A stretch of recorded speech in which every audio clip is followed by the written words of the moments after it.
Paz do Senhor Jesus a todos, amém? Amém. Alegria muito grande estar com os irmãos aqui nessa noite, adorando a Deus.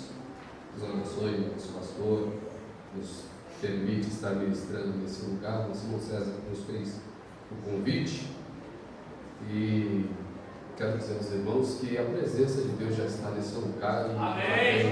Glória a Deus. Percebido que Deus tem feito coisas grandiosas aqui.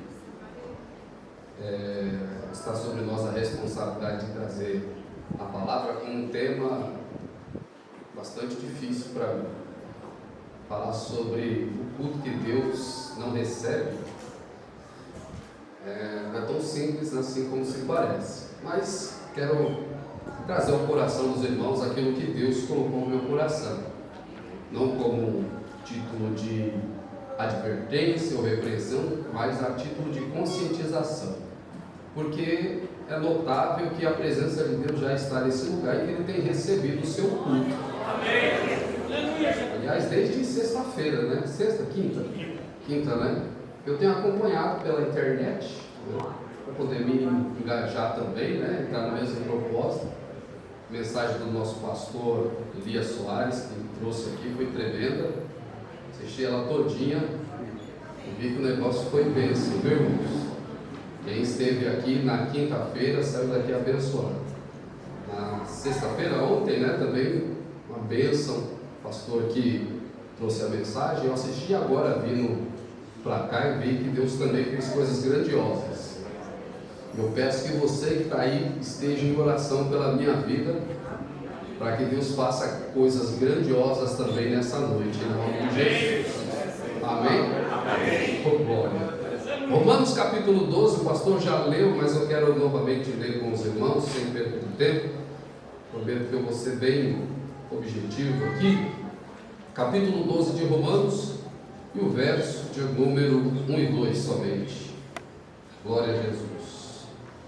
Eu vou ler, os irmãos acompanhem na Bíblia de vocês. A palavra do Senhor vai nos dizer assim. Todos acharam? Amém. Portanto, rogo-vos, irmãos, pela compaixão de Deus, que apresenteis os vossos corpos como sacrifício vivo, santo e agradável a Deus, que é o vosso culto racional. E não vos conformeis com este mundo, mas transformai-vos pela renovação do vosso entendimento, para que experimenteis qual seja a boa, a agradável e a perfeita vontade de Deus. Amém? Feche os teus olhos por um instante. Pai querido, em nome de Jesus, vejo que o Senhor já tem feito coisas grandes nesse lugar, desde o primeiro dia em que se iniciou este trabalho, meu Deus eterno, se iniciou este evento, Senhor. O Senhor tem honrado os teus filhos que têm orado e têm buscado ao Senhor, meu Deus, em sinceridade. E a tua presença desde o primeiro dia até este momento tem sido notória neste lugar. A tua palavra que há de ser ministrada agora, meu Deus, eu peço encarecidamente que o Senhor venha falar aos nossos corações, nos instruindo, nos conscientizando da responsabilidade que recai sobre cada um de nós em oferecermos ao Senhor o melhor culto, meu Deus eterno. Meu Deus querido, assim, meu Pai querido, eu peço ao Senhor, abençoa cada um neste lugar, que haja edificação, consolação, exortação, que haja maravilhas, meu Deus, na vida de cada um, meu Pai, em nome de Jesus, e você diga amém. Amém. Pode tomar o seu assento, adorando e glorificando ao Senhor, que é digno de todo louvor. Como eu disse aos irmãos, tenho acompanhado desde quinta-feira aqui pela internet, aí no YouTube, né? E lá as mensagens tremendas que os pastores que vieram aqui antes de mim pregaram, e vi que realmente Deus tem feito coisas grandiosas nesse lugar. E a minha expectativa é a mesma, que Deus venha fazer coisas grandes nessa noite nas nossas vidas, que você possa sair daqui dizendo: grandes coisas fez o Senhor por nós, por isso nós estamos alegres. Glória a Deus. O tema que estamos hoje aqui, que temos hoje aqui para discorrer é sobre o culto que Deus não recebe. Pelo que eu vi no primeiro dia, o pastor trouxe aqui uma mensagem falando sobre a questão da origem do culto, para mostrar para a igreja, para os irmãos, na sua essência, o que é o culto. Aí ali eu, com base, lógico, nas informações que ele nos trouxe, aí eu peguei para estudar um pouquinho também, porque afinal de contas a gente também aprende muita coisa ouvindo, né? Mais ouvindo do que falando. Então eu entendi que o culto, ele, na sua essência, ele tem que seguir alguns princípios, né? Ou determinados princípios que Deus estabeleceu pela sua palavra. E que o culto em si, dentro do significado da palavra, é uma prestação de serviço a Deus. É um serviço, um trabalho que você realiza para Deus.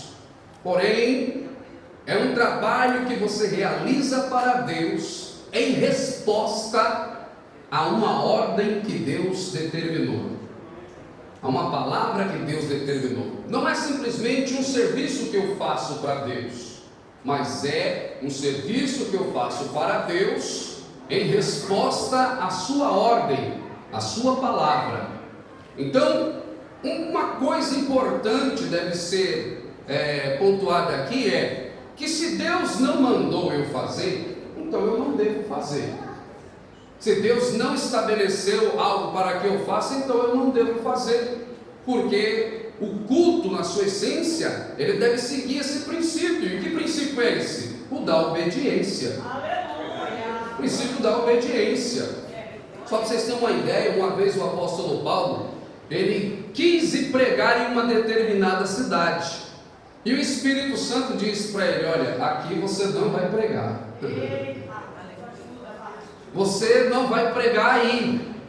E logicamente o apóstolo Paulo obedeceu. E aí mais adiante, vocês vão ver isso no capítulo 16 de Atos, né? Vocês vão ver mais adiante que na noite seguinte, o apóstolo Paulo, ele tem uma visão, onde ele vê um varão macedônio acenando para ele, dizendo: atravessa a Macedônia e nos ajuda. Agora, se Paulo insistisse, né, em pregar ali naquela cidade, ou não, é coisa do meu coração, é melhor eu pregar, continuar aqui e fazer o que eu quero, com certeza ele iria sofrer ali alguma advertência por parte do Espírito Santo de Deus, porque é um princípio da obediência.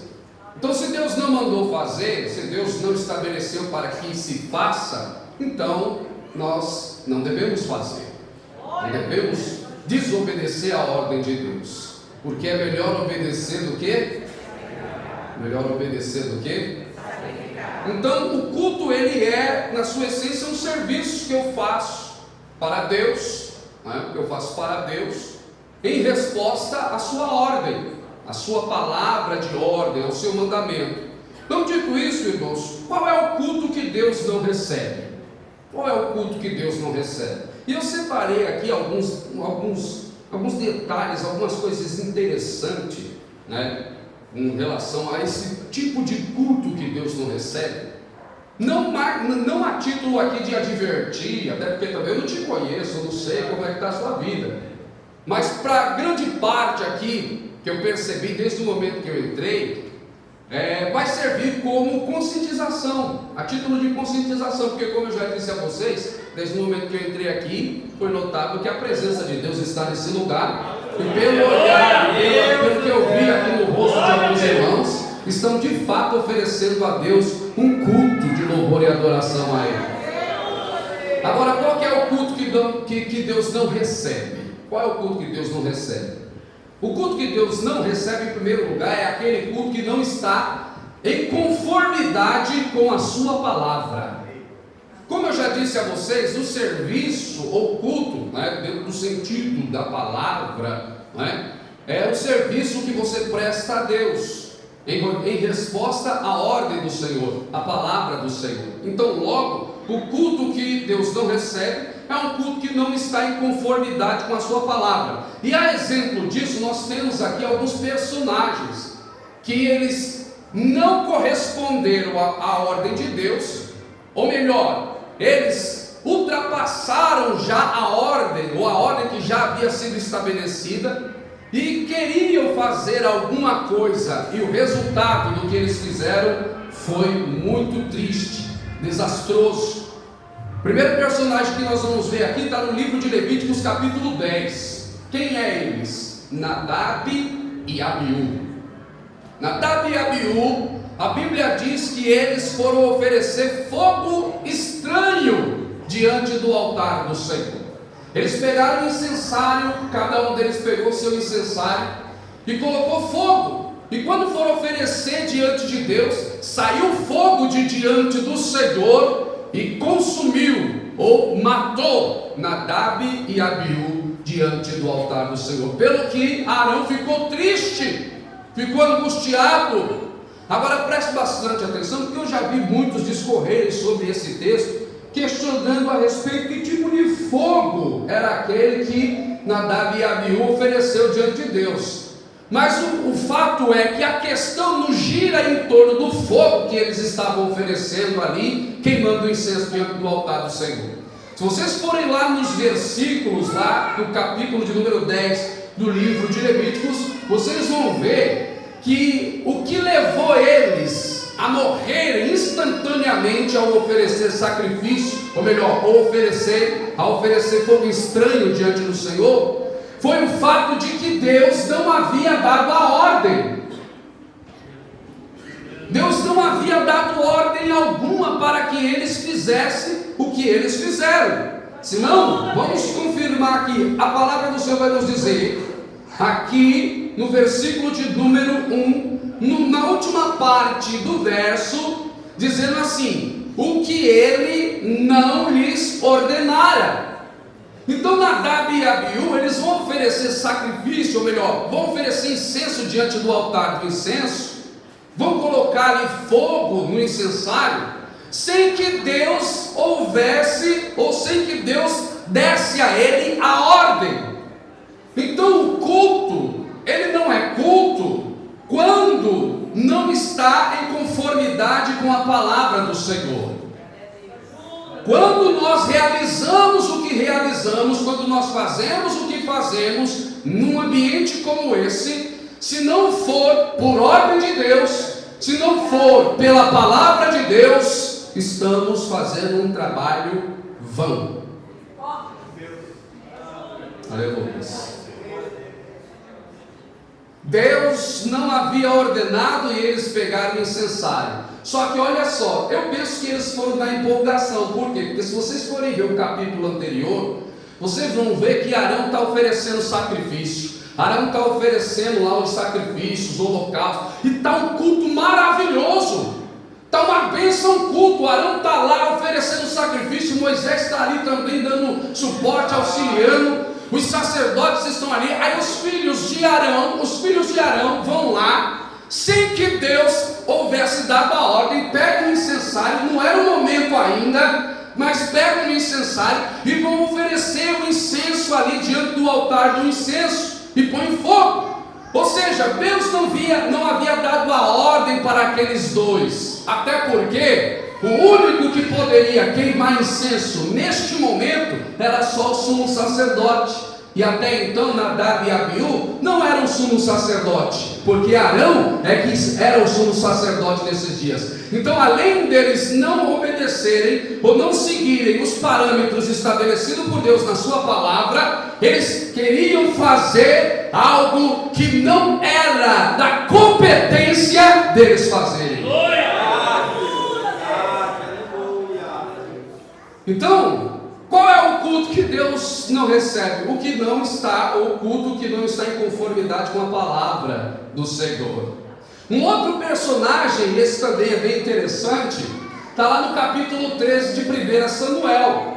E esse daqui, irmãos, ele sofreu um bocado, talvez até menos do que o Nadab e Abiú, porque morreu instantaneamente. Mas esse daqui ele sofreu muito também. Mas também por causa da sua rebeldia com relação à palavra de Deus. A Bíblia vai dizer que Saul, ele tinha recebido uma ordem de Samuel: espera aí 7 dias que a gente vai oferecer um sacrifício. Nesse dia do sacrifício, Deus iria confirmar o reino a Saul. Só que aí a Bíblia diz que eles se reuniram lá, está todo mundo reunido em um determinado lugar, o altar já está preparado. Só que Samuel, ele veio chegando nos últimos momentos, estava demorando para chegar. E o povo olhou e disse assim: ah, mas esse culto está meio frio. Esse culto está meio frio. Ô Saulo, coloca fogo nesse altar aí. Aí a Bíblia diz que o povo começou a se dispersar, e Saul preocupado, né? Porque o povo está indo embora. Ele diz: então eu vou oferecer o sacrifício. Eu vou oferecer o sacrifício. Irmãos, volto a dizer: o culto que Deus não recebe é o culto que não está em conformidade com a palavra do Senhor. Saul era rei, ele não tinha que colocar as mãos em sacrifício.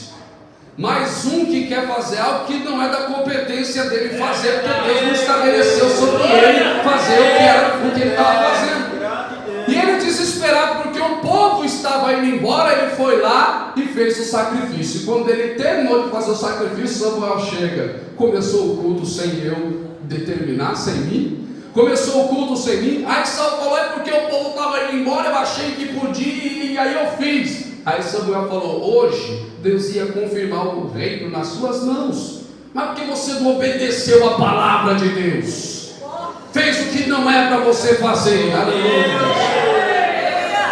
O culto que Deus não recebe é o culto que não está em conformidade com a sua palavra.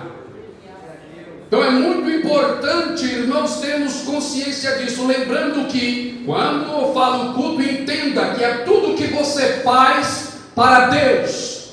Tudo que você faz: evangelismo, você vai pregar, você vai louvar, você vai fazer a obra do Senhor. Se não está em conformidade com a palavra dele, tome muito cuidado, porque pode você sofrer prejuízo. Porque, irmãos, a obra de Deus não é brinquedo. A obra de Deus não é brincadeira. Isso daqui não é show, não é apresentação. Isso daqui não é um palco, isso daqui é um altar. E nesse lugar tem que oferecer o melhor sacrifício a Deus. Louvado seja Deus. Como muitos pensam ou imaginam por aí, que levam as coisas de Deus de qualquer jeito ou de qualquer maneira, achando que a casa de Deus é um parque de diversão, um lugar de entretenimento. Não, lugar como esse aqui é um lugar de clamar e adorar aquele que vive e reina para Deus sempre. Então, fazendo a obra de Deus, tem que ser em resposta à sua ordem, à sua palavra.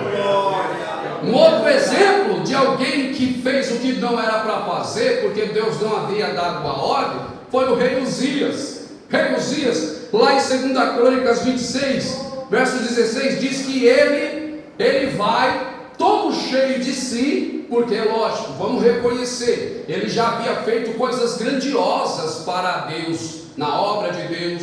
Rei Uzias foi um dos reis bons que Judá teve. No entanto, ele cometeu um deslize. Por quê? Porque ele viu os sacerdotes todo bonito lá, com os seus amparados, as suas roupas sacerdotais. Ele vai, exalta-se no seu coração, cheio de orgulho. Ele entra dentro do templo, pega o incensário e diz: quem vai oferecer incenso aqui hoje sou eu. Os sacerdotes olhou e falou assim: olha, rei, é melhor não, o senhor não é preparado para isso. É melhor não, fica aí. Ele disse: eu vou fazer sim, eu vou fazer. E foi lá, pegou o incensário, irmãos. E a Bíblia diz que ele entrou dentro do templo lá para oferecer incenso. Sabe o que Deus fez? Deus mandou logo uma lepra bem no meio da testa lá do rei Uzias. E os sacerdotes ainda falaram assim: olha, não cabe a você oferecer incenso, não é para você oferecer incenso não, é só para os sacerdotes da linhagem, aleluia, de Arão. Não é da sua competência fazer, não está estabelecido por Deus você, como rei, oferecer incenso no altar de incenso do Senhor. Não, mas eu vou fazer. Foi lá e acabou resultando em uma lepra bem na testa dele. E todos que olharam para ele e viram, disseram assim: sai daqui, porque agora você não vai fazer mais nada. E ele mesmo se apressou em sair dali do lugar, porque viu que a situação dele estava indo de mal a pior. Qual é o culto que Deus não recebe? O culto que não corresponde ou não está em conformidade com a palavra dele. Então, obedecer a palavra de Deus é essencial para que o culto seja, envolvido pela presença de Deus, para que Deus olhe para você e diga: realmente Ele está aqui cultuando a mim, porque está obedecendo a minha palavra. Eu chamei ele da casa dele e ele veio, eu chamei ela da casa dela e ela veio, largou lá o cansaço, deixou a fadiga, a exaustão de uma semana de trabalho, está na minha casa me adorando. Eu vou lá abraçar ela, eu vou lá abraçar ele, renovar ela, renovar ele, porque está em obediência à minha palavra. Agora olha só, meus irmãos, mais uma coisinha. Qual é o culto que Deus não recebe? O culto que é feito, olha só, essa daqui vai doer aí na quinta costela, mas segura. Qual é o culto que Deus não recebe? É o culto que é movido, que é impulsionado por boas intenções. Ah, mas a intenção é boa.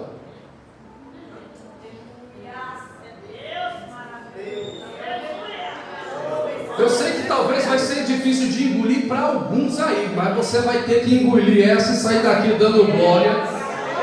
Porque eu falo isso sem medo de errar, que Deus não conta, em hipótese alguma, Deus não conta com boas intenções. Ah, mas a intenção é boa em promover determinadas festas similares a que o mundo lá fora estabelece para atrair o povão. Não, Deus nunca precisou de usar recursos humanos para atrair o povo. Sempre foi a palavra dele, sempre foi o Espírito dele. Aleluia, não por força nem por violência, mas pelo meu Espírito, diz o Senhor. Aleluia. Seja Deus. Aí uma certa vez eu estava lá no meu bairro, lá andando por aí, encontrei com um rapaz, e ele chegou e me falou assim: irmão Nailton, vamos comigo lá na minha igreja. Eu falei: varão, eu não sei não, né? Ele falou: vamos. Eu falei: o que vai ter lá? Ele falou: ó, vai ter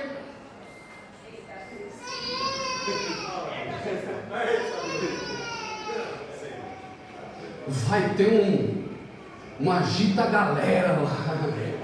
Eu estou usando de eufemismo aqui, tá? Mas o termo foi outro. É um pancadão. Aí eu lembrei que eu tinha um compromisso no mesmo dia. Eu ia na casa de um casal lá que estava precisando das nossas orações.